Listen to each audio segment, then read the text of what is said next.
Hello, hello. So I just wanted to stop by for a minute, not to take up too much of your time, but to remind you that September is National Recovery Month, Suicide Prevention Month, as well as Self-Care Month. So September is all about the wellness. And as we are navigating through the second week of September, I want to remind you that recovery isn't limited to substances or circumstances. It often is about your mindset, what you tell yourself, what you believe about yourself that hinders your self-love. It impacts how you choose to engage with others, and it can also keep you from pursuing change that you desperately want.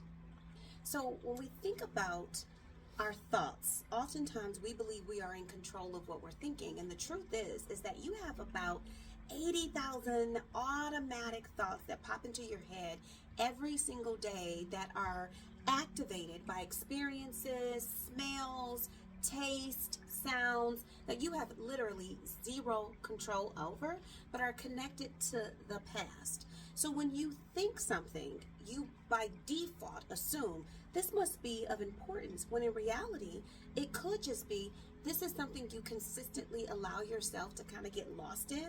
And so your brain kind of defaults to that neural pathway. So you have met people who just seem or appear to be more negative in the way that they think. They kind of can always point out a problem, what isn't right, but very rarely offer positive solutions or just positivity in general. That isn't because they're a negative person. It's because they have had life experiences that unfortunately has created a perspective of the world that they filter the world, experiences, and relationships through.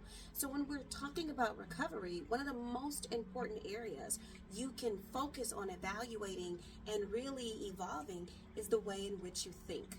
So if you think you're not enough because when you were younger you weren't loved the way that you really wanted to or needed to be loved, if you think that you are broken because you've experienced trauma, dysfunction, or you've made some mistakes and you're like, how can I recover?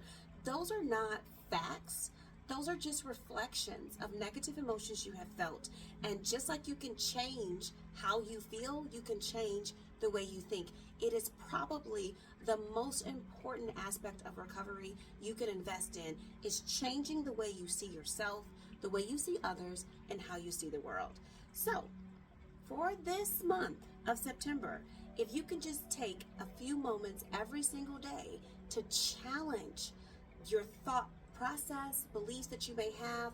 Erykah Badu says on one of my favorite songs, The Healer, you don't always have to believe everything you think. And as a behavioral health clinician, I try to get clients to understand that just because you think it, it doesn't mean that you believe it, nor does it mean that you have to stick with it. You are in control of your world. So take charge.